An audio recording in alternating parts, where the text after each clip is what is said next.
वंदे मातरम। दर्शक मित्रों, आप देख रहे हैं स्टार न्यूज नेटवर्क और मैं विजय। एक याचिका सामने आई जो मुकेश दलाल को हाई कोर्ट में पेश होने के लिए सम्मन भेजा है। 9 तारीख को हाई कोर्ट में पेश होंगे मुकेश दलाल। 19 लाख की वोटिंग में गड़बड़ी का आरोप उन्होंने बताया। उन्होंने कहा कि वोटिंग का काफी हेरफेर किया गया।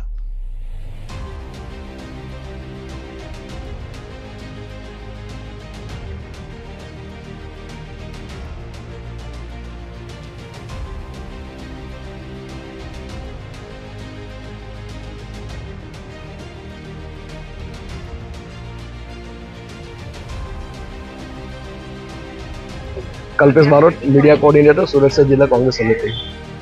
ગત લોકસભાની ચૂંટણીમાં ભારતીય જનતા પાર્ટી ચૂંટણી પંચને હાથો બનાવી સુરત શહેરના 19 લાખ કરતાંથી વધુ મતદારોની જે હત્યા કરી, જેના વિરુદ્ધમાં સુરત શહેર કોંગ્રેસના કાર્યકર્તા તરીકે મેં હાઈકોર્ટમાં પિટિશન દાખલ કરેલી હતી અને જે સંદર્ભે હાઈકોર્ટ દ્વારા મુકેશ દલાલને નોટિસ પાઠવવામાં આવી છે અને અમને વિશ્વાસ છે કે સુરત શહેરના મતદારો સાથે જે ગદ્દારી કરવામાં આવી છે એનું વળતર રૂપે હાઈકોર્ટ અમને ન્યાય આપશે અને મતદારોને ન્યાય મળશે। અમે જે પ્રકારે રજૂઆત કરી હતી હાઈકોર્ટમાં, અમે જે રજૂઆત કરી કે ભારતીય જનતા પાર્ટીએ ચૂંટણી જીતવા માટે સામ દામ દંડ ભેદ અને જે કોઈ પણ પ્રકાર હોય કે સામેવાળા વ્યક્તિને ડરાવી ધમકાવી શકાય એ તમામ સત્તાનો દુરુપયોગ કરીને તે લોકો જે કોંગ્રેસ ઉમેદવારનું ફોર્મ પરત ખેંચાવેલું હતું એ મુદ્દે અમે હાઈકોર્ટમાં પિટિશન દાખલ કરેલી હતી। આવનાર સમયમાં કઈ પ્રકારે મુશ્કેલી વધી શકે છે મુકેશ દલાલ?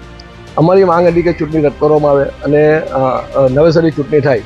એ સંદર્ભે હાઈકોર્ટે 9 તારીખે મુકેશ દલાલને હાઈકોર્ટમાં હાજર રહેવા માટે સમન્સ પાઠવ્યું છે અને અમને સંપૂર્ણ વિશ્વાસ છે કે હાઈકોર્ટ સુરત શહેરના મતદારોના હિતમાં ન્યાય આપશે। आगे की जानकारी के लिए बने रहे, देखते रहे स्टार न्यूज नेटवर्क। जय हिंद।